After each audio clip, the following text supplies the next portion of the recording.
8th geography unit 1 பாறை மற்றும் மண். பாறைன்னா என்ன? பூமி உருவாகும் பொழுது மேலே உள்ள லேயர் கூலாச்சு, சாலிட் செமி சாலிடாக இருந்து சாலிடாக மாறிடுச்சு வெப்பத்தெல்லாம் இழந்து. சரியா? அதுக்கப்புறம் அங்கங்கே வல்கனோலாம் வெடித்து இப்போ வரைக்கும் உள்ளேருந்து மேக்மா மேலே வந்து கொட்டி கூலிங் ஆகும். கூலிங் ஆனானது அதுதான் பாறை. அதான் மினரல்ஸ் நம்ம உடம்புல இருக்கிறதுலேருந்து எல்லாமே அதிலேருந்து வந்தது தான். மினரல்ஸ் எல்லாம் எங்கேருந்து வந்துச்சு? அங்கேருந்து கால்சியமாக இருக்கட்டும், ஃபெரஸு, பாஸ்பரஸு எல்லாமே அங்கேருந்து. மொத்தம் எத்தனை நமக்கு உடம்புக்கு தேவை தாவரத்துக்கு? மினரல்ஸ் மொத்தம் ஒரு 10-11 மினரல்ஸ் பார்த்துருக்கும். அதெல்லாம் அங்கேருந்து வந்தது தான். சரி, அந்த பாறைகள் மொத்தம் 3 வகை. வேறு எங்கேயும் பார்த்தோம்ல? உங்களுக்கு தானே பார்த்தோம், இல்லை பயாலஜியில் பார்த்தோமா? இல்லை, பயாலஜி இங்கே தான். 3 வகையான பாறைகள். நம்பர் 1. சரிங்க, அப்படியே படிச்சிடலாம். தீப்பாறை, இக்னியஸ் தீப்பாறை. பாறை குழம்பு வந்து கொட்டி கூலிங்கான தீப்பாறை. அதை அரிச்சு ஒரு இடத்துல டெபாசிட் பண்ணும். மண் போய் படிஞ்சு கீழே உள்ளது என்ன ஆயிரும்? பாறையாக மாறிடும் அழுத்தத்தினால. அதுக்கு பேர் செடிமெண்ட்ரி ராக், படிவு பாறை. மண் படிஞ்சு அதனால் உருவாகிறது. பாருங்கள், தாய்மொழியில் பாருங்கள், அப்படியே தெளிவாக அப்படியே தெரியும் பார்த்தோங்க. படிவு பாறை, இங்கிலீஷில் செடிமெண்ட்ரி ராக். அடுத்தது இந்த 2 பாறையும் என்ன ஆகும்? ஒன்று அந்த லாவா இருக்குல்ல, அதுக்குள்ளே கான்டாக்டு, அதிலேருந்து வெப்பம் கிடைக்கும். வெப்பம் கிடைக்கும் பொழுது அரிசிக்கு வெப்பம் கிடைச்சா என்ன ஆகும்? அரிசி சோறாக மாறுதில்ல, அது மாதிரி இது கெமிக்கல் ரியாக்ஷன் நடந்து வேறு ஒரு பொருளாக மாறிடும். அரிசி சோறாக மாறுற மாதிரி இந்த ஒரு வகையான பாறை வெப்பம் கிடைக்கிறது ப்ளஸ் அழுத்தத்தினால என்ன வேறு ஒரு பாறையாக கெமிக்கல் ஒரு மெட்டீரியல் இன்னொரு மெட்டீரியலாக மாறும். அப்படி மாறினா அதுக்கு பேர் என்னது? உருமாறிய பாறை, மெட்டமார்ஃபி ராக். இதில் உருமாறிய பாறையும் இக்னியஸ் ராக்கும் கடின பாறைகளாக இருக்கும். படிவு பாறை மென்பாறையாக இருக்கும். சரியா? நிலக்கரி படிவு பாறை தான். அதுமாதிரி பெட்ரோலியெல்லாம் எங்கே இருக்குன்னா படிவு பாறையில் தான் ஊறி இருக்கும். தண்ணி எங்கே இருக்கும்?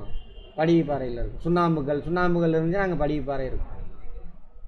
ஓகேவா?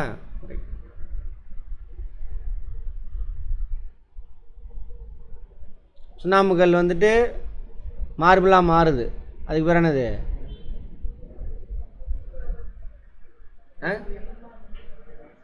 உருமாறிய பாறை தான், அதுக்கு பேர் என்ன? மார்பிள்ஸ் யூஸ் பண்ணுறீங்கள, சுண்ணாம்பு தான் படிஞ்சு சுண்ணாம்பு பாறையாக இருக்கும். ஹீட்டு கிடைச்சதுனால என்ன ஆயிரும்? ரொம்ப ஸ்ட்ராங்கான மார்பிளாக மாறிடும். நிலக்கோளம்னா என்னது? ஒன்றும் கிடையாது, பாறை கோளம் தான் நிலக்கோளம். அது லித்தோஸ்பியர். பாறையியல் என்பது புவி மண்ணியல் ஒரு பிரிவு. இது பாறைகள் ஆய்வுடன் தொடர்புடையது. பாறைகளுக்கு பேர் பெட்ராலஜி. பாறையை பற்றி படிக்கிறது. கிரேக்க மொழியிலேருந்து வந்ததாமா. பெட்ரல்னால் பாறை, லோகோஸ்னால் படிப்பு, அந்த மாதிரி அர்த்தம். பாறைகள் திட கனிம பொருட்களால் புவியின் மேற்பரப்பில் மற்ற கோள்களில் உள்ளது போல் உருவானதாகும். ஆமாம் தானே? புவி மேலோடு, லித்தோஸ்பியர். புவி மேலோடுங்கிறது தப்பு. லித்தோஸ்பியர்னால் நிலக்கோளம். நிலக்கோளத்தில் ஒரு பாட்டு தான் எது? புவி மேலோடு. பாறைகள் ஒன்று அல்லது பல கனிம பொருட்களால் மினரல்ஸ்னால் ஆனது. பாறையை வெட்டி எடுங்க, அதில் இரும்பு இருக்கும், அப்புறம் அலுமினியம் இருக்கலாம், பாஸ்பரஸ் இருக்கலாம், தங்கம் இருக்கலாம். சரியா? இந்த மாதிரி ஏகப்பட்ட மினரல்ஸ் அதில் இருக்கும். இது ஒரு திடநிலையில் உள்ள முக்கியமான இயற்கை வளமாகும். பாறைகள் இயற்கையிலே கடின மற்றும் மென்தன்மை கொண்டது. இதெல்லாம் கடின பாறை, தீப்பாறை, உருமாறிய பாறை. படிவு பாறை எப்படி இருக்கும்? சாஃப்டாக இருக்கும். சரியா? அதான் சொல்கிறேன். புவியின் மேற்பரப்பு 2000 வகையான கனிமங்கள் இருக்கலாமா. அந்த கனிமங்கள்லாம் எத்தனை வகை தனிமங்களால் ஆனது? 118 வகை தனிமங்கள் தான். அப்புறம் எப்படி சார் 2000 வகை கனிமங்கள் வந்துச்சு? கனிமங்கள்லாம் சேர்ந்து மாலிகுலாக மாறிச்சுன்னா வேறு பொருளாக மாறிடும். பார்ப்போம், கெமிஸ்ட்ரியில் பார்ப்போம். இவற்றில் பொதுவாக புவி முழுவதும் 8 அடிப்படை கனிமங்கள் கண்டறியப்பட்டுள்ளன. எல்லா இடத்துலையும் இருக்குது 8 கனிமங்கள். கனிமங்கள் வேலை மூலங்களின் தொகுதிகளால் ஆனவை. நான் சொல்ல மாலிகுலோ அல்லது தனிமங்களாகவோ இருக்கும். எல்லாம் கலந்தது, அதான் கனிமங்கள். பாறைகள். கனிமங்கள் என்பது கனிமங்கள் தனித்த கூறுகளாகவோ, ஒரு பாறையில் சுண்ணாம்பு பாறை வெறும் சுண்ணாம்பு மட்டும் இருக்கலாம், இன்னொரு பாறை சுண்ணாம்பு இருக்கலாம், இரும்பு இருக்கலாம், பாஸ்பரஸ் இருக்கலாம், எல்லாம் கலந்துருக்கலாம் தான் போட்டிருக்காங்க. தனித்து இருக்கலாம் அல்லது கூட்டு கலவையாக இருக்கலாம். பாறைகளின் வகைகள் தோன்றும் முறையின் அடிப்படையில் தீப்பாறை, இக்னியஸ் ராக்ஸ், படிவுப்பாறை, செடிமெண்ட்ரி ராக்ஸ், உருமாறிய பாறை, மெட்டமார்ஃபி ராக்ஸ். எல்லாம் நீங்களே மேக்மா உள்ளே இருந்தால் மேக்மா, மேலே வந்து கொட்டினா லாவா. இதில் இருந்தால் என்ன ஆகுது? மற்ற எல்லா பாறையும் உருவாகுது. அதனால் இதுக்கு பேர் பிரைமரி ராக், முதன்மை பாறை அல்லது தாய்ப்பாறை, பேரண்ட் ராக். எதுக்கு? தீப்பாறைக்கு மற்ற பெயர்கள். இக்னியஸ், தீ அப்படின்னு பொருள் தரக்கூடிய லத்தீன் மொழியிலேருந்து வந்தது. தீப்பாறையோட பண்பு கடினத்தன்மையாக இருக்கும், நீர் புகாது, உயிரின படிமங்கள்லாம் இருக்காது, ஃபாசில்ஸ் இருக்காது, எரிமலை செயல்பாடுகளால் உருவாவாய், கட்டுமான வேலைக்கு பயன்படுது. கருங்கல்லாம் இருக்குல்ல, அதெல்லாம் வந்து என்னது? இக்னியஸ் ராக்கு தான். வகைகள் தீப்பாறையில் வெளிப்புற தீப்பாறை, ஊடுருவிய தீப்பாறை. படம் இருக்கு அதில்.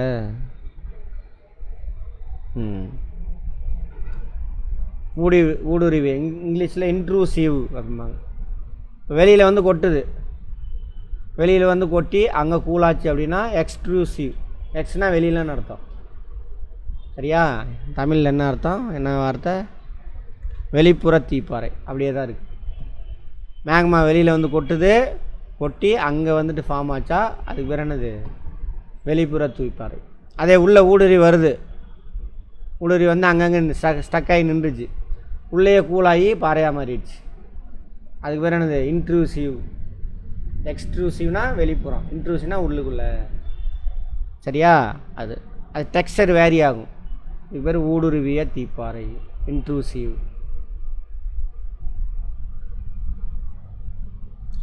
புவியின் உட்பகுதியிலிருந்து அதன் மேல் பகுதிக்கு வரும் செந்நிற உருகிய பாறை குழம்பு லாவா எனப்படும். உள்ளே இருந்தால் மேக்மா. பாறை குழம்பு புவியின் மேற்பரப்பிற்கு வந்தவுடன் குளிர்ந்து பாறையாக மாறுகிறது. இவ்வாறு புவியின் மேலோட்டின் மேற்பரப்பில் உருவாகும் பாறைகள் வெளிப்புற தீப்பாறை, எக்ஸ்ட்ரூசிவ் இக்னியஸ் ராக்ஸ். இப்பாறைகள் விரைவாக குளிர்வதால், வெளியில் வந்துருச்சுல்ல ஓப்பன் ஸ்பேஸு, சீக்கிரமாக குளிர்ச்சி அடைஞ்சிடும். அப்போ அதோட கிறிஸ்டல் டெக்ஸ்டர் அதெல்லாம் பார்த்திங்க அப்படின்னாக்கா குளிர்வதால் மெல்லிலைகள் மெலிசாக இருக்கும், கண்ணாடி தன்மை கொண்டதாக இருக்கும். அதான் இந்த பாறையை உடச்சி பாருங்கள், பல பலன்னு மின்னும் பாருங்கள். கருங்கல்லாம் உடச்சி பாருங்கள், மின்னுவாங்க. அதான் சொல்கிறாங்க. இந்தியாவில் வடமேற்கு தீபகற்ப பகுதியில் காணப்படும் கருங்கல் பசால்ட். வடமேற்கு தீபகற்பனா எது?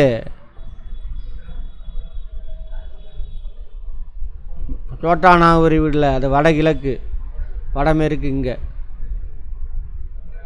மத்திய பிரதேசு, மகாராஷ்டிரா, குஜராத்லாம் சேர்ந்தது. மாலவ பீடபூமி அங்கே வந்து பசால்ட் பார்த்துருப்போம். மாலவ பீடபூமி எரிமலை வெடித்து அங்கே வந்து லாவா கொட்டிச்சு அப்படின்னு பார்த்துருப்போம். தீப்பாறைக்கு அது சிறந்த எடுத்துக்காட்டு. ஊடுருவிய தீப்பாறை. பாறை குழம்பு புவிப்பரப்பிற்கு கீழே பாறை விரிசல்களிலும் பாறைகளிலும் ஊடுருவி சென்று உறைந்து உருவாகும் பாறைகள் ஊடுருவிய தீப்பாறை எனப்படும். பாறைக்குள்ளே உள்ளே லித்தோஸ்பியருக்குள்ளே இருக்கும். இது உள்ளுக்குள்ளே தானே இருக்குது, லேட்டாகும், கூலாகிறதுக்கு லேட்டாகும். அதோட வெப்பத்தெல்லாம் மற்ற பாறைக்கு கொடுத்து கூலிங் ஆகும். வெளியில் வந்தால் அட்மாஸ்பியர் எடுத்துகிட்டு ஓடிடும். இது உள்ளே இருக்குது, சரியா? அது மாதிரி பேரிலையாக இருக்கும், டெக்ஸ்டர்லாம் பெருசாக இருக்கும். இங்கிலீஷ் வார்த்தையை பார்த்துக்கலாம், அவனுங்க இங்கே தமிழெல்லாம் நம்ப முடியல.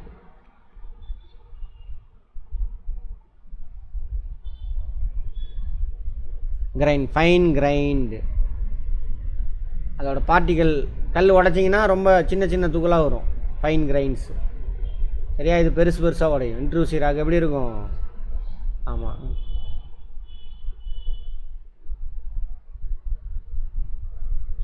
கிறிஸ்டல்ஸ் பெருசாக ஃபார்ம் ஆகும், உடச்சிங்கன்னா பெருசாக வரும். They are called crystalline rocks. Intrusive ராக்குக்கு இன்னொரு பேர் என்னது? Crystalline rocks.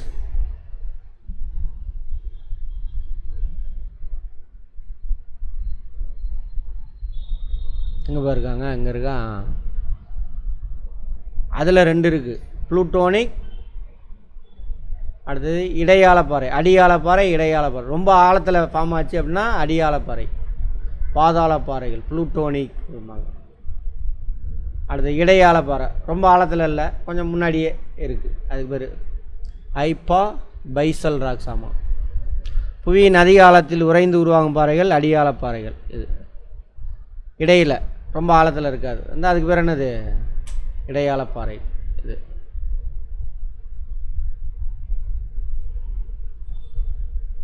கிரானைட்டு, டயரைட்டு, எறும்புக்கல் ஆகியன அடியாளப்பாறைக்கு சிறந்த உதாரணம். நோட் பண்ணிக்கங்க, இதை தான் கேட்பாங்க. கிரானைட்டு, டயரைட்டு, எறும்புக்கல்.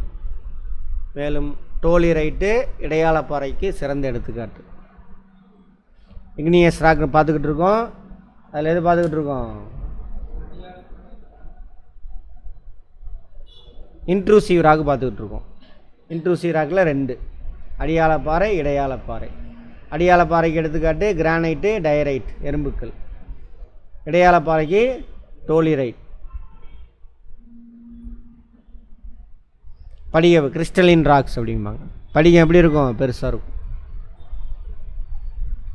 இத்தாலியில் உள்ள மவுண்ட் வெசுவியஸ் எரிமலை தானே? ஆமாம். மவுண்ட் ஸ்டம்போலி, மவுண்ட் எட்னா, ஹவாத்தீவில் உள்ள மவுனாலவோ மற்றும் மவுனாக்கியா ஆகிய உலகின் முக்கியமான செயல்படும் எரிமலைகள். முன்னாடி தெரியும் நமக்கு. அவங்க அப்போ என்ன வாங்க புதுசாக பாறையை உருவாக்கிக்கிட்டே இருப்பாங்க. அடுத்தது என்னது? Sedimentary rock, படிவுப்பாறை. இத்தாலி மொழியில் அதெல்லாம் தேவையில்லை, எந்த மொழியில் இருந்துச்சுலாம் தேவையில்லை, விட்டுருங்க. அரிப்பு காரணிகளால் அரிக்கப்பட்டு. யார் அரிப்பு காரணிகள்? ஏஜென்ட்ஸு. காற்று, நீர், பனியாறு, கடல் அலை, இவங்கெல்லாம். நிலத்தடி நீர், அதெல்லாம் நீரில் வந்துடுது. படிய வைக்கப்பட்ட படிவுகள் நீண்ட காலமாக அதிக வெப்பம் அழுத்தத்தின் காரணமாக இறுகி படிவு பாறைகளாக மாறுது. வெப்பம் கூட தேவையில்லை, அழுத்தம்.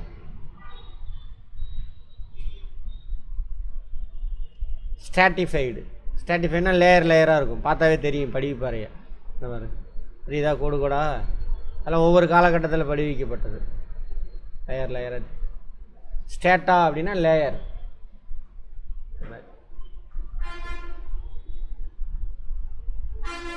நிலக்கரி படிவுப்பாறைன்னு சொன்னோமா? அதேமாதிரி படிவுப்பாறையில் தான் என்ன இருக்குது? எண்ணெய், இயற்கை எரிவாயுலாம் இருக்கும். அதான் போட்டிருக்காங்க. இயற்கை வளங்கள் உருவாக முக்கிய ஆதாரம் எது? படிவுப்பாறைகள். பண்புகள் பல அடுக்குகளை கொண்டது.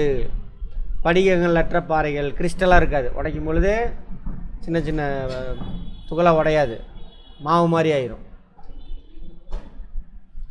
உயிரின படிமங்கள் உள்ளன, ஃபாசில்ஸ் இருக்கலாம். நிலக்கரி, பெட்ரோலியெல்லாம் இருக்கு இல்லையா, அதெல்லாம். அது படியும் பொழுது இலை தலையெல்லாம் என்ன பண்ணும்? கொண்டு போய் அது கூட சேர்ந்து படியும், அதுவும் பாறையாயிரும்.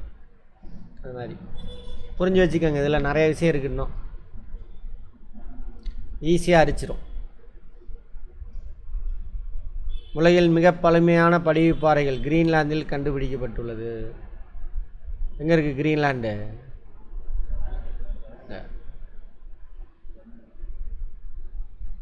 3.9 பில்லியன் ஆண்டாமா. அப்படியே அப்பா, எர்த்து உருவாகி எத்தனை பில்லியன் ஆச்சு? 4.6 தான். 4.6. அப்போவே அப்போனா என்ன ஆச்சு? பூமி அதுக்குள்ளே சாலிடாகி மழையெல்லாம் பெய்ய ஆரம்பிச்சிருச்சுன்னு அர்த்தம். படிவுப்பாறைகளின் வகைப்பாடு. உயிரின ஆர்கானிக் செடிமெண்ட்ரி ராக்ஸ். இதெல்லாம் இறந்து சிதைக்கப்பட்ட விலங்கின மற்றும் தாவர படிவுகளில் இறுகி அது படிஞ்சு இருக்கிறது. சாக்கு டாக்கு டாக் கேள்விப்பட்டிருக்கீங்களா? பவுட்ரு, டால்கம் பவுட்ரு சொல்கிறாங்கள, இந்த பாறையை தான் எடுத்து அரைச்சி கொண்டு வருவாங்க. ஃபைன் பார்ட்டிகள் இருக்கிறதுலே வேலையே ஃபைன் பார்ட்டிகள் இது டாக் தான். அடுத்து டோலமைட், அதில் கொஞ்சம் என்னது வாசனையெல்லாம் சேர்த்தி விட்ருவானுங்க பவுடரில். சரியா? அது முகத்தில் இருக்கக்கூடிய அந்த செல்லுக்குன்னு தோலில் ஓட்டை இருக்கும், அதெல்லாம் போய் படிஞ்சிக்கும். அதை பற்றி நம்ம ஃபிசிக்ஸில் பார்ப்போம். எப்படி மேக்கப்னால் என்ன ஏது அதெல்லாம் அங்கே பார்ப்போம். லைட்டு பார்க்கும்பொழுது பார்ப்போம். மேக்கப் போட்டானே ஏன் பல ஆயிரு மூஞ்சி அப்படின்னு. இது வேணும், அந்த ஓட்டையெல்லாம் அடைச்சிடும். சரியா? சரி, அப்புறம் எப்படி சார் பலன்னு க்ளோவாக மாறுது? ஃபிசிக்ஸில் பார்ப்போம். டோலமைட் எடுத்து டோலமைட் இதெல்லாம் படிவுப்பாறைக்கு எடுத்துக்காட்டு. அதாவது என்னது? உயிரின படிவுப்பாறை. இதெல்லாம் இந்த நத்தை இவங்களாம் இருக்காங்கள்ல, அவங்களுடைய ஓடு இருக்குல்ல, அதுதான் இந்த மாதிரியே மாறும். சுண்ணாம்பு பாறை, லைம்ஸ்டோனு, இதெல்லாமே உயிரின படிவுப்பாறை. Organic sedimentary rocks. யார் யாரெல்லாம்? டாக்கு, சாக்கு, டோலமைட்டு, சுண்ணாம்பு பாறை. அடுத்தது பௌதிக மெக்கானிக்கல், இயற்பியல், கெமிக்கல் சேஞ்ச் எதுவும் இருந்திருக்காது. இது உயிரின பொருட்கள். So biological sedimentary. ஆர்கானிக் அல்லது பயானிக் உயிரின படிவுப்பாறை. இது பௌதிகம். தீப்பாறைகளும் உருமாறிய பாறைகளும் சிதைந்து உருவாகுதாமா. தீப்பாறை சிதைஞ்சு அரிச்சிக்கப்பட்டு அல்லது உருமாறிய பாறை அரிக்கப்பட்டு ஒரு இடத்துல போய் டெபாசிட் ஆகி அதுக்கப்புறம் அதனாவது இறுகி பாறையாக மாறுறது. சரியா? அதுக்கு பேர் என்ன? பௌதிக படிவுப்பாறை, மெக்கானிக்கல் செடிமெண்ட்ரி. ஆறு, காற்று, பனியாறு அரிக்கப்பட்டு கடத்தப்பட்டு எங்கே பள்ளம் இருக்கோ அங்கே டெபாசிட் பண்ணும். இந்த மாதிரி பௌதிக படிவுப்பாறைக்கு எடுத்துக்காட்டு எது? மணற்பாறைகள், மணல் பாறை இருக்குது. அப்புறம் மாக்கல், ஷேல் அப்படிம்பாங்க, மாக்கல். அடுத்து களிப்பாறை, கிளே ராக், அதெல்லாம் வந்துட்டு. அடுத்து கெமிக்கல் செடிமெண்ட்ரி ராக். ரசாயன படிவுப்பாறைகள். பாறைகளில் கனிமங்கள் நீரில் கரைந்து ரசாயன கலவையாக மாறுகிறது. இவை ஆவியாதல் மூலமாக உருவாகிறது. இப்பாறைகள் உப்பு படற்பாறைகள், எவாப்போரைட் ராக்ஸ். தண்ணியில் கரைஞ்சி போகுது. தண்ணியில் ஆசிடாக இருக்கும் பொழுது அந்த ஆசிட்டில் கரைஞ்சி போகுது. இதில் தண்ணியில் கரைஞ்சா ஆசிட் உருவாகும், carbon di oxide, carbonic acid கரைஞ்சி போகுது. அங்கே போய் தண்ணி நிற்கிது. அந்த நீர் ஆவியாகி போனோடனே அந்த தண்ணியில் இருந்த அந்த கரைஞ்சி போன மெட்டீரியல்னால் அங்கேயே படிஞ்சு பாறையாக மாறிடும். ஜிப்சம் இவ்வகையான பாறைக்கு எடுத்துக்காட்டு. ஜிப்சம் எதுக்கு தேவை? சிமெண்ட் அப்புறம் தேவை. ஜிப்சம் வந்துட்டு ரசாயன படிவுப்பாறைக்கு எடுத்துக்காட்டு. மெட்டமார்ஃபி ராக். படிவுப்பாறையில் எத்தனை வகை? 3 வகை பார்த்தாச்சு. ரைட். அடுத்து மெட்டமார்ஃபி ராக், உருமாறிய பாறை. படிவுப்பாறையோ அல்லது தீப்பாறையோ அல்லது ஒரு விதமான அது என்ன பேர், உருமாறிய பாறை. இவங்களுக்கு ஹீட்டு கிடச்சி ஒரு வகையான மெட்டீரியல் இன்னொரு வகையான மெட்டீரியலாக மாறும். அதானது உருமாறிய மெட்டமார்ஃபி ராக். அதெல்லாம் தேவையில்ல. மெட்டா மற்றும் அந்த கிரேக்க சொல்லேருந்து வந்துச்சாமே, தேவையே இல்லை. அது கொண்டு வந்து தேவையெல்லாம் முடிஞ்சுனா. மெட்டானா மாற்றம்னு அர்த்தமா, மெட்டமார்ஃபி வடிவ மாற்றம். அது 2 வகை, வெப்ப உருமாற்றம், இயக்க உருமாற்றம். தெர்மல் வெப்பத்து மூலியமான அதோட ஸ்ட்ரக்சர் மாறுது, கெமிக்கல் காம்போசிஷன் மாறும். வெப்ப உருமாற்றம் தெர்மல்னால் ஹீட்டுன்னு அர்த்தம். பாறை குழம்பு, பாறைகள் ஊடுருவி செல்லும் பொழுது அப்பாறை குழம்பின் வெப்பம் பக்கத்தில் இருக்கக்கூடிய பாறையை என்ன பண்ணுது, உருமாற்றம் செய்தால் அதுக்கு பேர் என்னது, வெப்பத்தால் உருமாறிய பாறை. இயக்கத்தால் பாறை குழம்பு பாறையில் ஊடுருவி செல்லும் பொழுது அப்பாறை குழம்பின் அழுத்தத்தால் அங்குள்ள பாறைகளை உருமாற்றம் செய்து விடுகிறது. இது இயக்க உருமாற்றம். இது வெப்பத்தினால, அந்த பாறை குழம்புலேருந்து கிடைக்கக்கூடிய வெப்பத்தினால உருமாறுது. இது அந்த பாறை அந்த வழியாக போகும்பொழுது உள்ள ஒரு அழுத்தம் ஏற்படும், அழுத்தத்தினால அதோட ஸ்ட்ரக்சர் மாறுது, டெக்ஸ்டர். ஸோ அதுக்கு பேர் என்னது, இயக்க உருமாற்றம். அது ஒரு பெரிய விஷயம் இல்லை, அதை விட்டுருங்க. உலகில் அதிசயங்கள் ஒன்றான இந்தியாவில் உள்ள தாஜ்மஹால் உருமாறிய பாறையிலிருந்து உருவானது. பளிங்குக்கல் என்னது, மார்பிள் தானே. பளிங்குக்கல் என்ன கல்லாக மாறிச்சு, சுண்ணாம்பு கல் பளிங்குக்கல்லாக மாறிச்சு, மார்பிளாக மாறுது.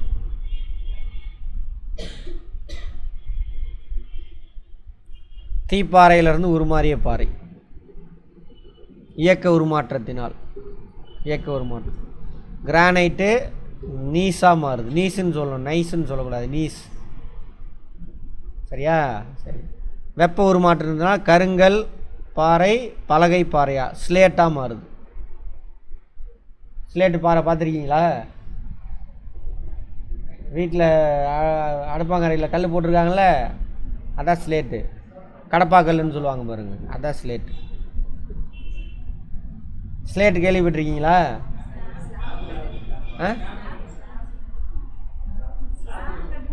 ஸ்லாப்பு கல்லுன்னு சொல்லுவாங்களா? ஸ்லேட்டு கேள்விப்பட்டிருக்கீங்களா? இல்லையா? எழுதுவீங்களா? அது பேர் என்ன சொல்லுங்க, அது பேர் என்ன? ஸ்லேட்டு தானே சொல்லுவாங்க. ஆனால் அதை எதால் ஆணுச்சு, தகரத்தில் செஞ்சுருப்பாங்க. எங்கள் காலத்துலலாம் நாங்களாம் படிக்கும் பொழுது அந்த ஸ்லேட்டு கல் இருக்குல்ல, அதில் தான் இருக்கும். ஸ்கூல்லலாம் கொடுப்பாங்க ஃப்ரீயாக எல்லாத்துக்கும். ஸ்லேட்டு கல்லில் அந்த எழுதுகிற அந்த போர்டு இருக்கும். அதனால தான் ஸ்லேட்டுன்னு, இன்னும் அதுக்கு பேர் ஸ்லேட்டுன்னு வச்சுட்டாங்க. ஸ்லேட்டுனால ஆனதான் அது பெரிய தகரத்தில் கருப்பு கலர் பெயிண்ட் அடிச்சிருக்காங்க. அந்த ஸ்லேட்டு கல்லே செஞ்சுருப்பாங்க, சுற்றியில் மரக்கட்டை போட்டு இருக்கும். அதனால தான் ஸ்லேட்டுன்னு பேரே வந்துச்சு அதுக்கு. சரி, படி. இது வந்துட்டு என்னது, தீப்பாறை உருமாறிய பாறை. கிரானைட்டு தீப்பாறை நீஸாக மாறுது, கருங்கல் தீப்பாறை ஸ்லேட்டாக மாறுது. அது மாதிரி படிவு பாறை உருமாற பாறை. மணல் பாறை படிவு பாறை வெண்கற்பாறையாக மாறும், குவாட்ஸாக மாறும். வெண்கற்பாறை குவாட்ஸ்.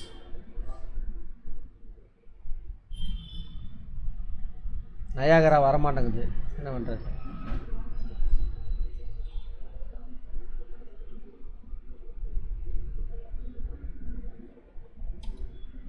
இந்த மாதிரி வெள்ளைக்கல்லாக இருக்கும்.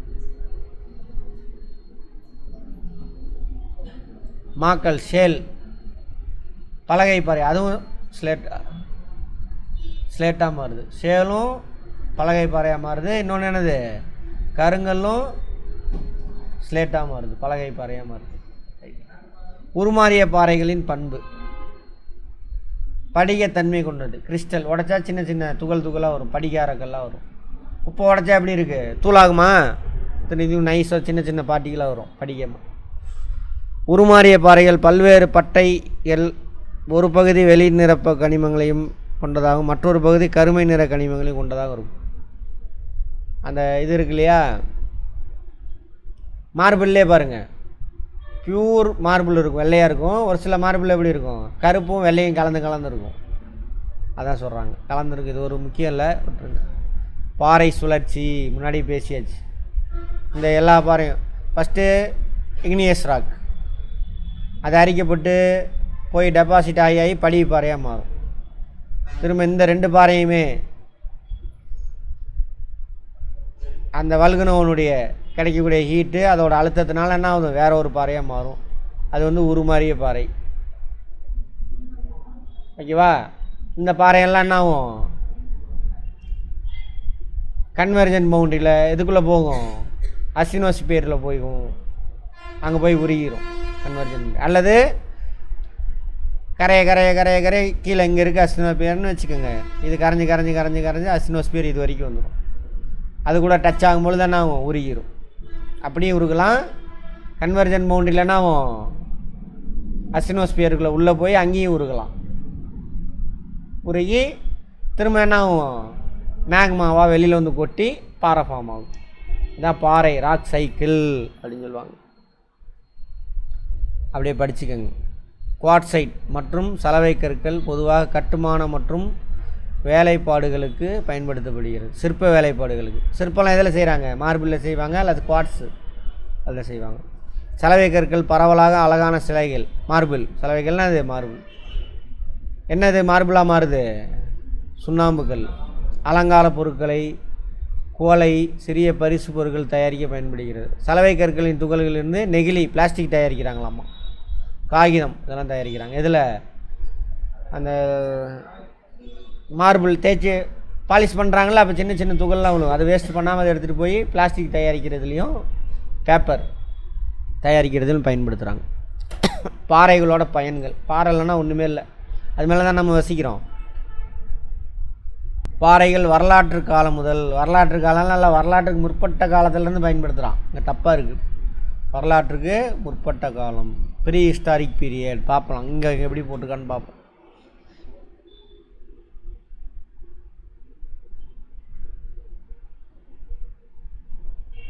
த்ரோட் தி ஹிஸ்ட்ரி. அதுக்கு முன்னாடி இருந்தே. எப்போ ஹிஸ்ட்ரி முடித்தவங்க சொல்லுங்க பார்ப்போம்.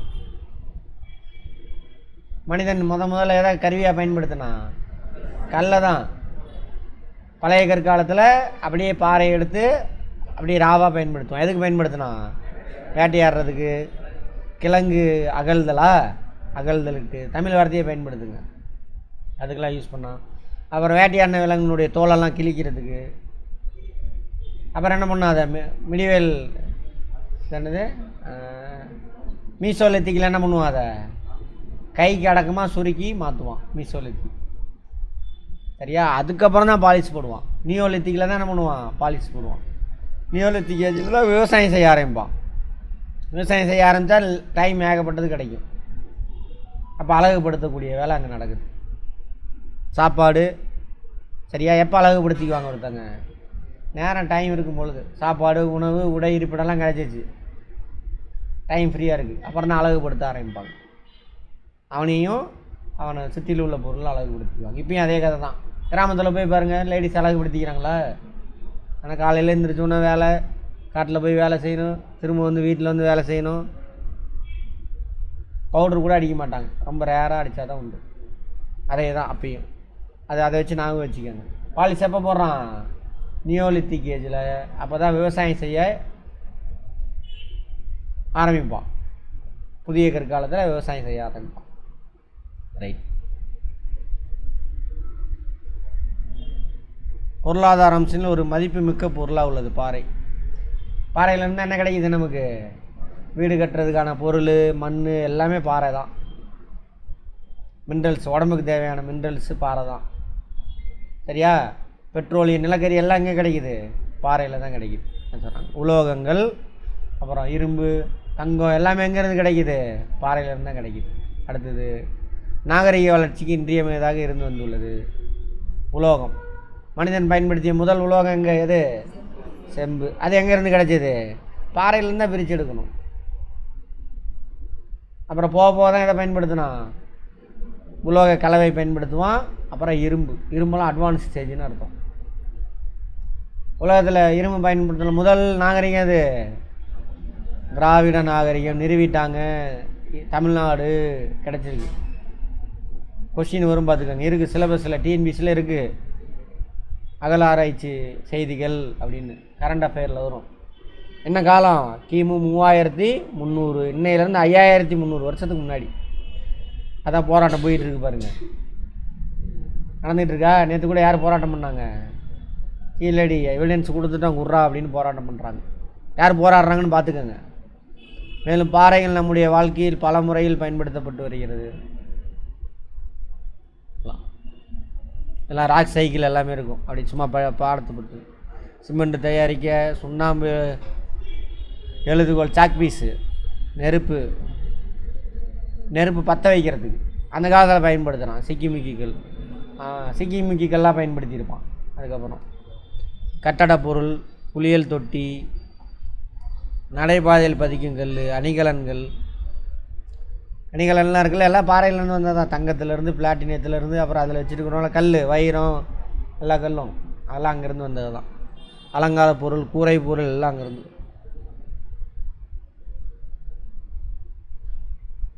மண் மற்றும் அதன் உருவாக்கம். தாய்ப்பாறை மண்ணை வெட்டிகிட்டே போனீங்கன்னா அடியில் என்ன இருக்கும்? பாறை இருக்கும். அந்த பாறையிலேருந்து வந்த மினரல்ஸ் தான் அந்த மண்ணில் இருக்கும் ஃபஸ்ட்டு. அதுக்கப்புறம்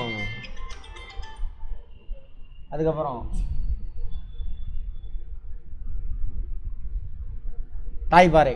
அதுக்கப்புறம் என்ன, அவங்க சின்ன சின்ன பாசி கீசி இதெல்லாம் வந்து அவங்களோட எச்சங்கள்லாம் போட்டு அதில் ஆர்கானிக் மெட்டீரியல் கலந்து ஒரு லேயர் ஃபார்ம் ஆகும். அதெல்லாம் இப்போ பார்க்க போகிறோம். சரி, ஒரு மண் உருவாகிறதுக்கு முக்கியமான காரணிகள் தாய்ப்பாறை. அந்த மண்ணோட தன்மை தீர்மானிக்கிறவங்க பேரண்ட் ராக். அங்கே உள்ள கிளைமேட்டு, அதிக மழை பொழிவு, வெப்பம் இருந்துச்சுன்னா அங்கே நிறையா மண் திக்னஸ் அதிகமாக இருக்கும். அடுத்து நிலத்தோற்றம். ஃப்ளாட்டாக இருந்தால் மண் அங்கேயே நிற்கும். ஸ்லோப்பாக இருந்தால் என்ன ஆகும்? அரிச்சிட்டு போயிடும், பாறையாகவே இருக்கும். லேண்ட்ஸ்கேப். அங்கே உயிரினங்கள் அதிகமாக இருந்துச்சுன்னா அதிகமான ஆர்கானிக் மெட்டீரியல் அதில் இருக்கும். இல்லை அப்படின்னா ஆர்கானிக் மெட்டீரியல் கம்மியாக இருக்கும். காலம். அப்போ தான் அந்த பாறை புதுசாக உருவாகிருக்கு. அங்கே மண் இருக்குமா? மேங்கம்மா மேலே வந்து கொட்டி பாறை உருவாகிருக்குமா? மண் இருக்குமா? ஒரு 100-200 வருஷம் ஆயிடுச்சுன்னா என்ன ஆகும்? கொஞ்சம் லைட்டாக மண் வரும். இவங்க எல்லாம் யார்? The factors affects the creation of soil at particular place. இவங்கெல்லாம் ஒரு இடத்துல மண்ணோட தன்மையை தீர்மானிக்கிறவங்க யார்? இவங்கெல்லாம். மண்ணில் என்னென்னலாம் இருக்குது பாருங்கள். மெயினாக கனிமங்கள், பாறையிலேருந்து கிடைச்ச பொருள், இன்ஆர்கானிக் மினரல்ஸ், ஓகேவா? கரிம பொருள், அங்கேருந்து தாவரங்கள், விலங்குலேருந்து போட்ட எச்சங்கள், கரிம பொருள், ஆர்கானிக் காம்பவுண்ட். அப்புறம் வாயுக்கள். மண்ணுக்குள்ளே என்ன இருக்கும்? கேஸ் இருக்கும். மண்ணுக்குள்ளே கேஸ் இருக்கும். அடுத்தது அந்த கேஸ்லேருந்து என்ன எடுத்துக்கும் தாவரம்? நைட்ரஜனை நைட்ரேட்டாக மாற்றி கொடுப்பாங்க. பாக்டீரியாவும் பூஞ்சைகளும் அதை உறிஞ்சிக்குவாங்க. அப்புறம் வேறு என்ன எடுத்துக்கும்? தண்ணியில் அந்த கேஸ்லேருந்து ஆக்சிஜன். வேறு சுவாசிக்கணும்ல, இந்த வளிமண்டலத்தில் தான் எடுத்துக்கும். உள்ள வரைக்கும் பூந்துருக்கும். Carbon tie ஆக்சைடா? அது மேலே இலைகள் தான் எடுக்கும். நம்ம மண்ணை பற்றி பேசிக்கிட்டு இருக்கோம். அப்புறம் தண்ணி இருக்கும், அசிட்டோ மாலிகுல்.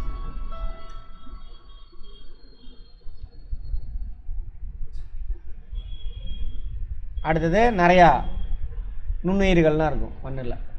மண்ணில் உள்ள கனிமங்கள் மண்ணை உருவாக்கும் ஒரு அடிப்படை காரணியாகும். மினரல்ஸ் அது எங்கேருந்து கிடைக்கும்? தாய்ப்பாறையிலேருந்து இருக்கும்.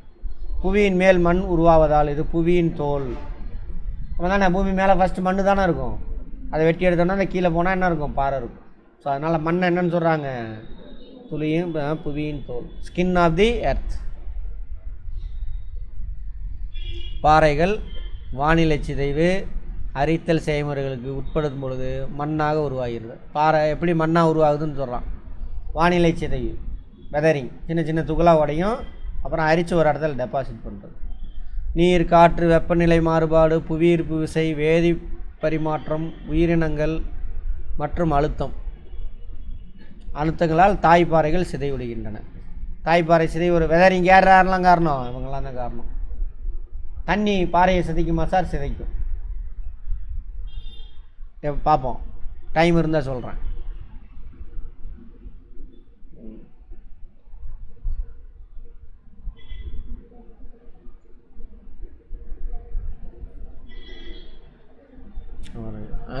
மேலும் தாய்ப்பாறையை தளர்ந்த பாறைகளாக மண் மாற்றுகிறது.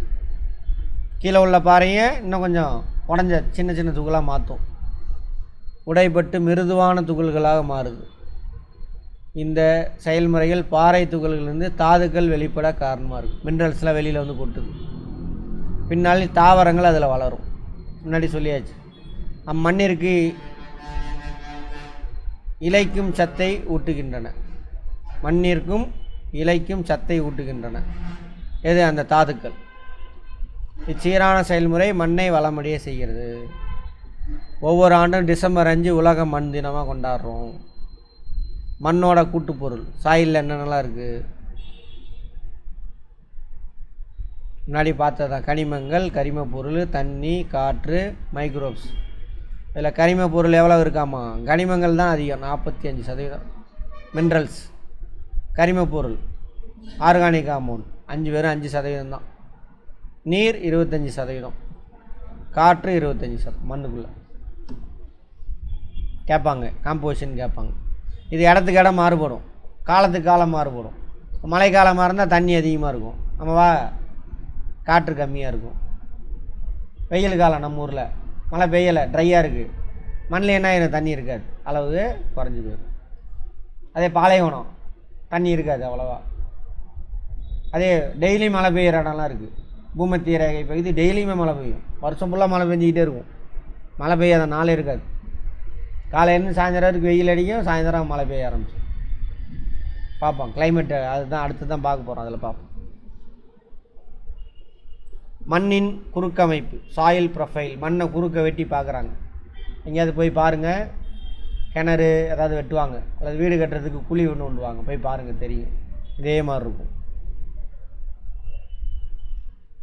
எங்கப்பா இருக்கிற அதில் பார்த்து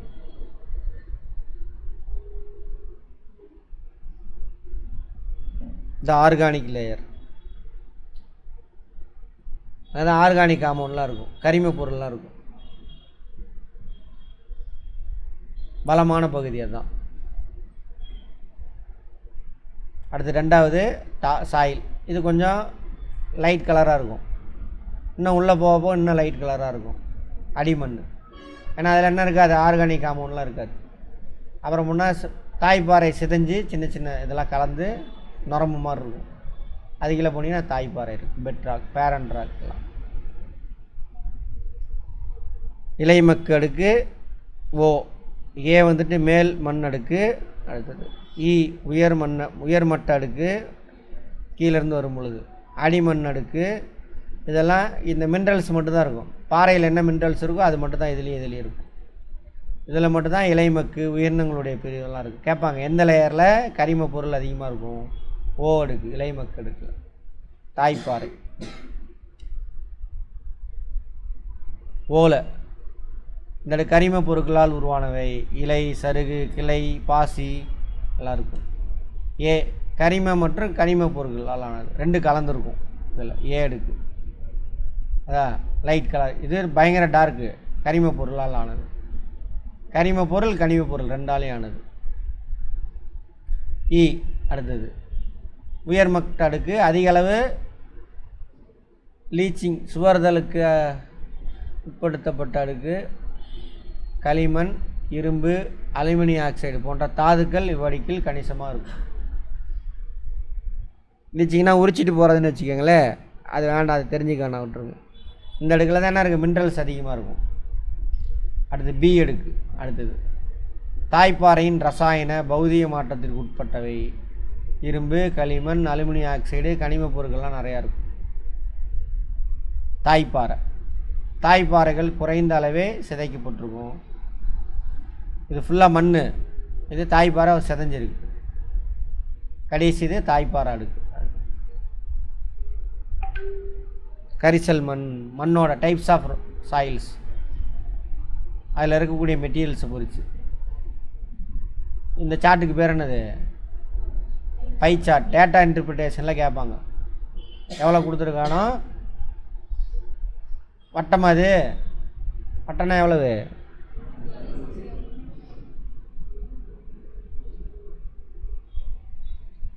இதில் கரெக்டாக ஆங்கிள் வந்து என்ன பண்ணணும்? நம்ம பர்சன்டேஜில் கொடுத்துருக்கான்ல, அது மாதிரி பிரிக்கணும். பர்சன்டேஜ் போடணுன்னா என்ன பண்ணணும்? 100ஆல் டிவைட் பண்ணுங்கள். எவ்வளோ பர்சன்டேஜ் கிடைக்கும்? 1% கிடைக்கும். அப்போ 1% எவ்வளவு? 3.6 டிகிரி தான் 1%. அப்போ அப்போ 25% எவ்வளோ ஆங்கிள் இருக்கணும்? 25 × 3.6 போட்டிங்கன்னா இந்த ஆங்கிள் எவ்வளோ இருக்கணும் அப்படின்னு சொல்லலாம். ஓகேவா? 50% இருந்தால் எவ்வளோ ஆங்கிள் இருக்கும்? 180 டிகிரி ஆங்கிள் இருக்கும். அதில் டேட்டா இன்டர்பிரிட்டேஷனில் இருக்குது, அதெல்லாம் புரிஞ்சு வச்சுக்கோங்க, கேட்பாங்க. 10% எவ்வளோ இருக்கும்? 1% எவ்வளவு? 3.6 36 டிகிரி இருக்கணும் ஆங்கிள் 10%. அது மாதிரி மண் உருவாகும் விதம், அவற்றின் நிறம், பௌதிக ரசாயன பண்புகளின் அடிப்படையில் 6 பெரும் பிரிவாக பிரிக்கிறாங்க. வண்டல் மண், ஆங்கிலத்தில் அலுவியல் சாயில்,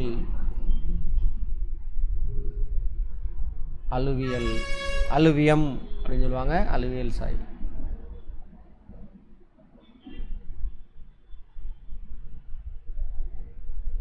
டபுள் எல்லா அலுவியல்.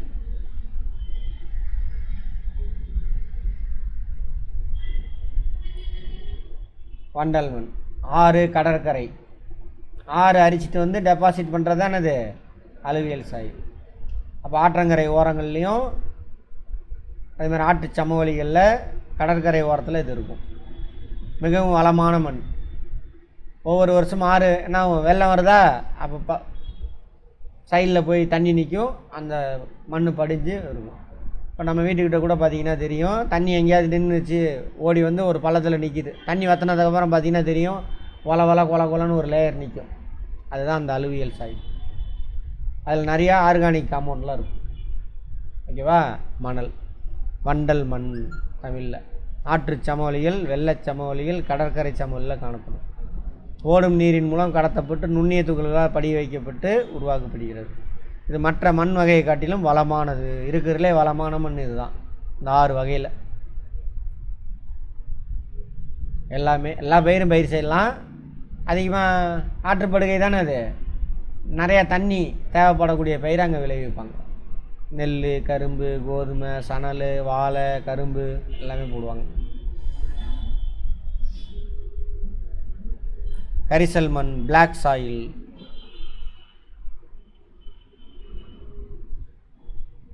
பீடபூமி இருக்கு இல்லையா, அந்த பகுதியில் இருக்கும்.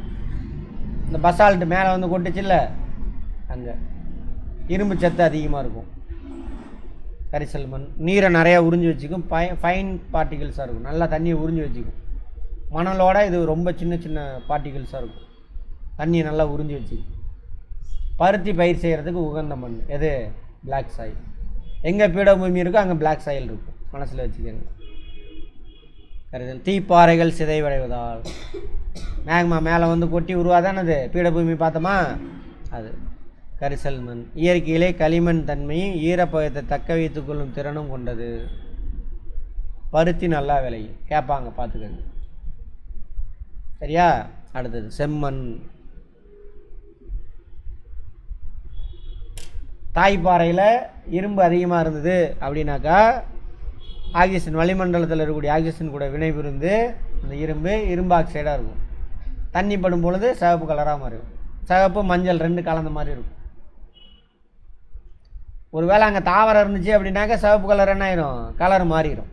தாவரமே இல்லை, ட்ரை சீசனில் தான், ட்ரை ஏரியாவில், சீசனில் ட்ரை ஏரியாவில் மழைப்பொழிவு இல்லாத இடத்துல அந்த பாறை, தாய்ப்பாறை உடஞ்சி சிதைவிட்டு என்னவாக இருக்கும்? இரும்பு ஆக்சைடாக சிதைவிட்டு இருக்கும். ஸோ அந்த கலரில் இருக்கும்.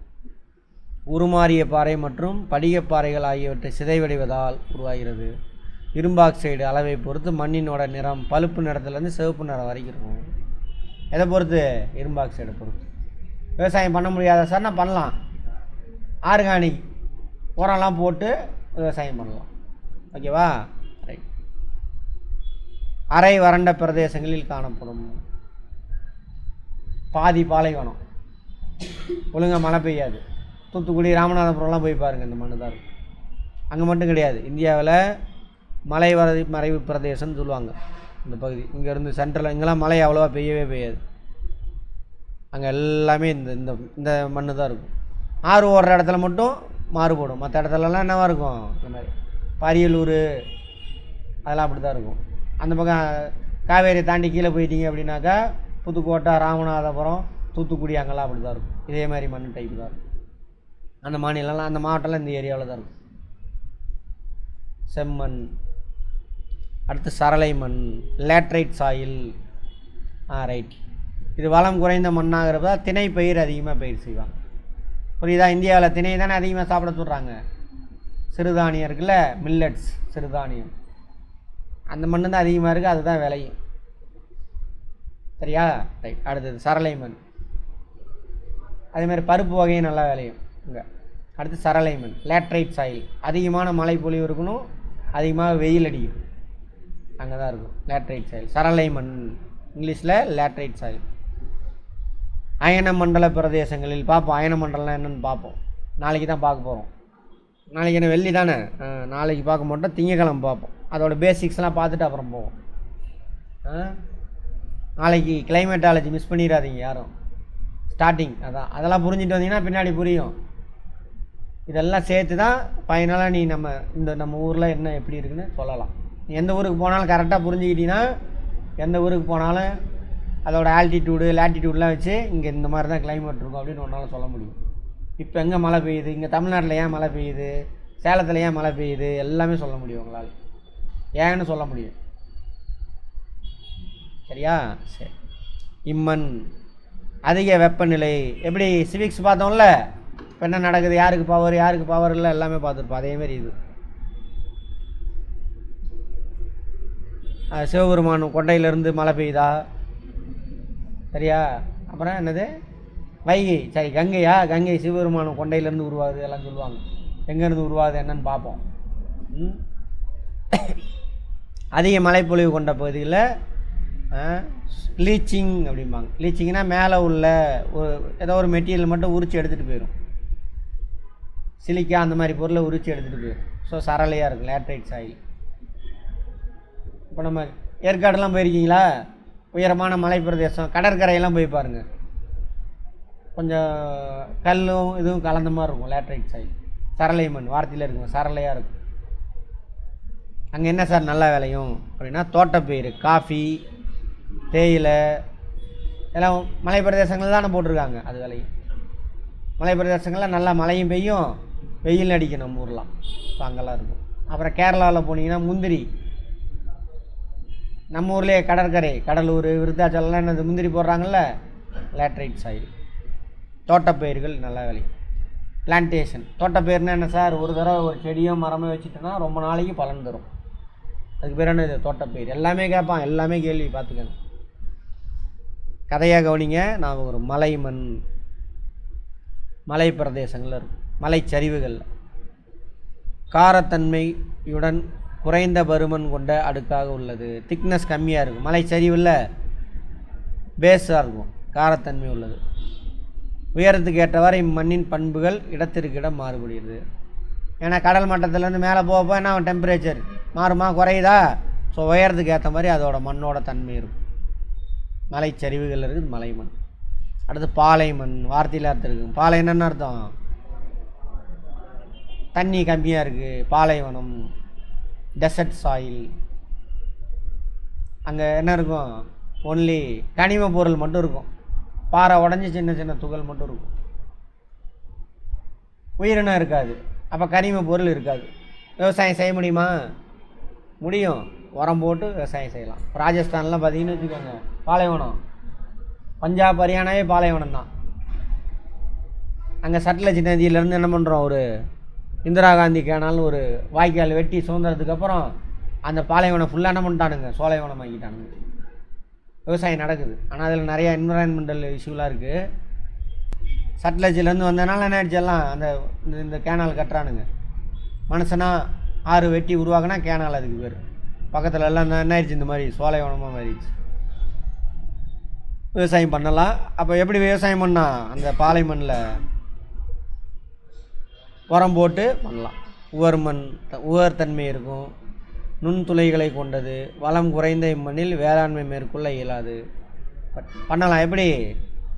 உரம் போட்டு பண்ணலாம். மண்ணரிப்பில் எத்தனை வகை இருக்குது. ஒரு இடத்துல அரிச்சிட்டு போயிடும்.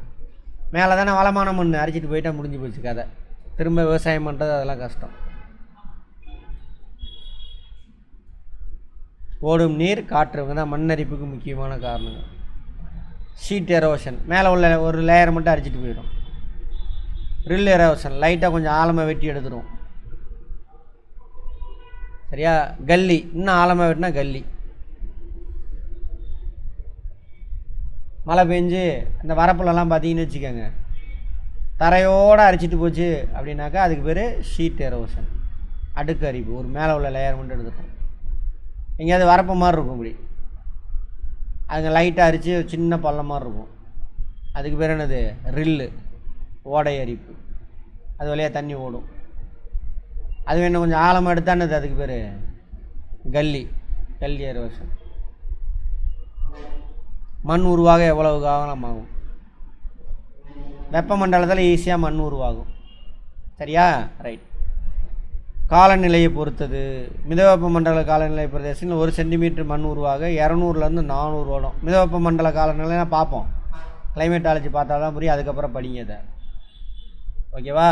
அயன மண்டல காலநிலை, நம்ம ஊரில் அயன மண்டலம் அல்லது வெப்ப மண்டலம், இங்கிலீஷில் டிராபிக்கல் ரீஜன்.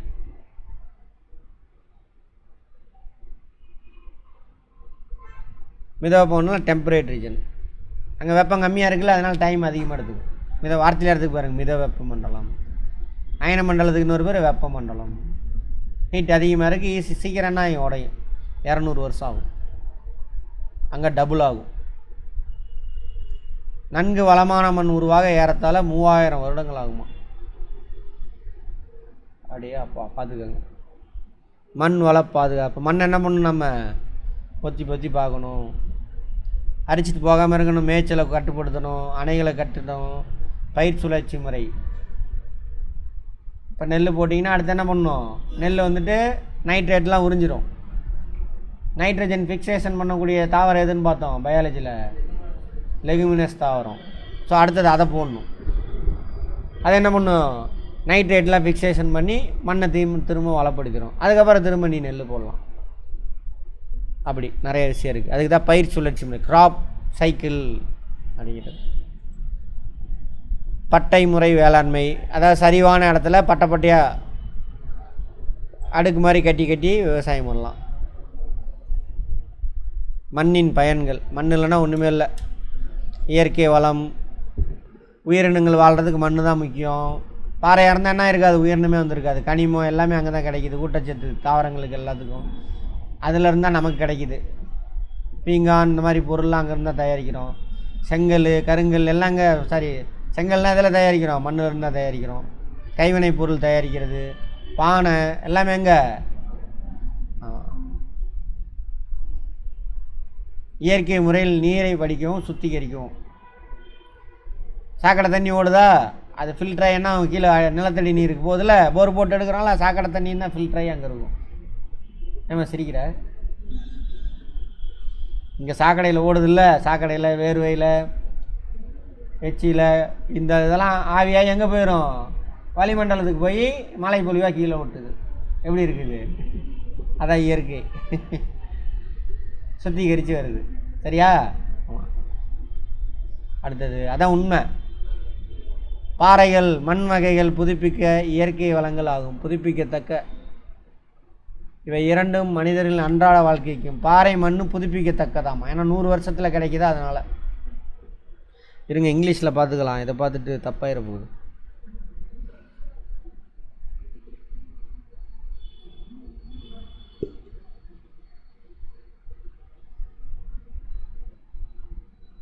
முடிஞ்சா பாடம்?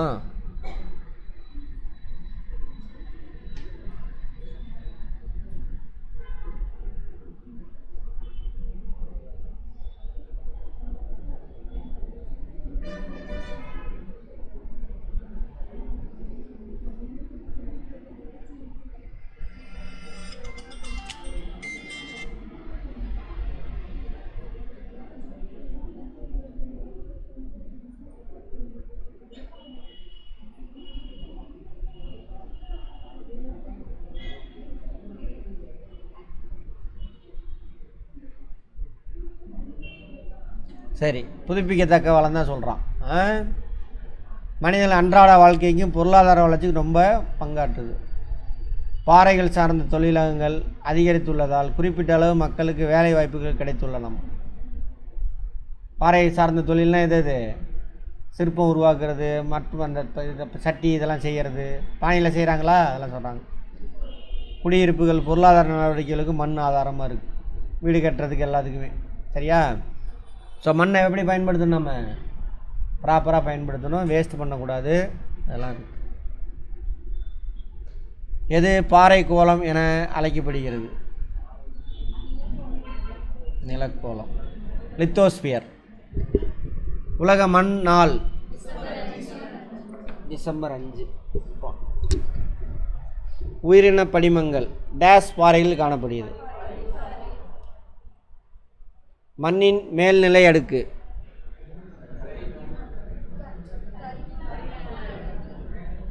மேல்நிலை மண் தான் போட்டிருக்கா?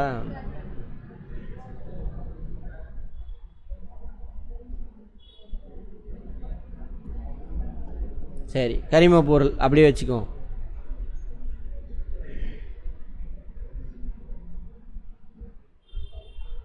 பருத்தி வளர ஏற்ற மண். குட். மண்ணின் முக்கிய கூறு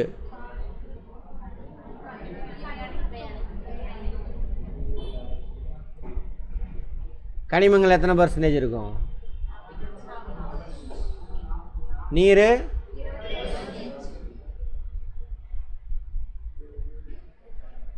எவ்வகை மண் பரவலாகவும் அதிக வளமுள்ளதாகவும் உள்ளது? அதிக வளம். அதை வச்சு தான் பரவல்லாம் அவன் சொல்லலை எங்கேயும். சரி, எங்கே இருக்கும் இந்த வண்டல் மண்? ஆற்றுப்படுகை, கடற்கரை ஓரங்கள்.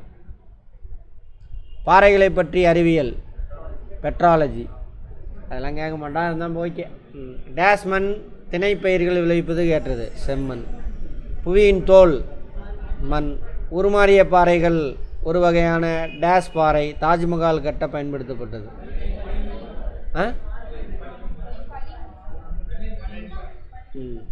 மார்பிள்ஸ், வெள்ளை பளிங்குகளா? ஆமாம். அது என்ன வகை பாறை? உருமாறிய பாறை. டேஸ் பாறை முதன்மை பாறை? தீப்பாறை, இக்னியஸ் ராக். சரியா தவறா? தீப்பாறைகள் முதன்மை பாறைகள் என்று அழைக்கப்படுது. சரி.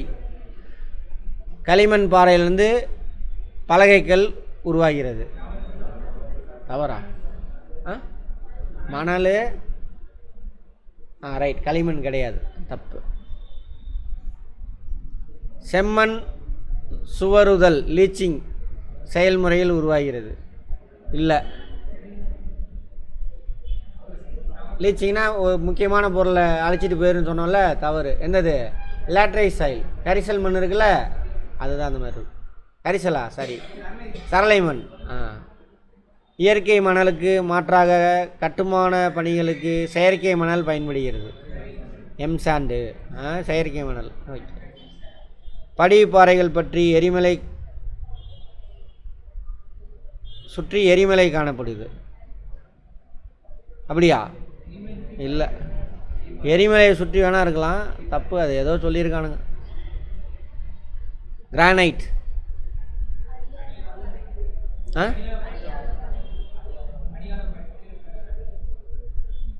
மண்ணடுக்கு.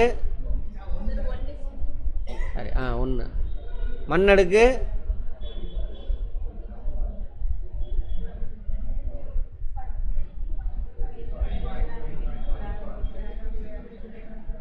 சரி, அடிப்பாறை. பேரன் தீவு எங்கே இருக்குது? அந்தமான் நிக்கோபார். மண்வள பாதுகாப்பு பட்டை பயிரிடல். இப்போ 2, 1, 4, 3. பசால்ட்.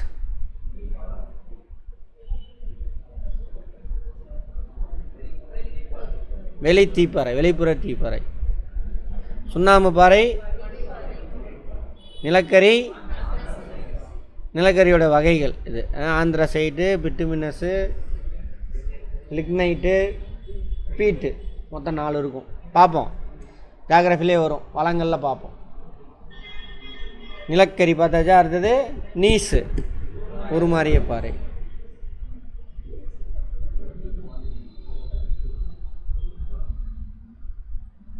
3, 1. 4 2.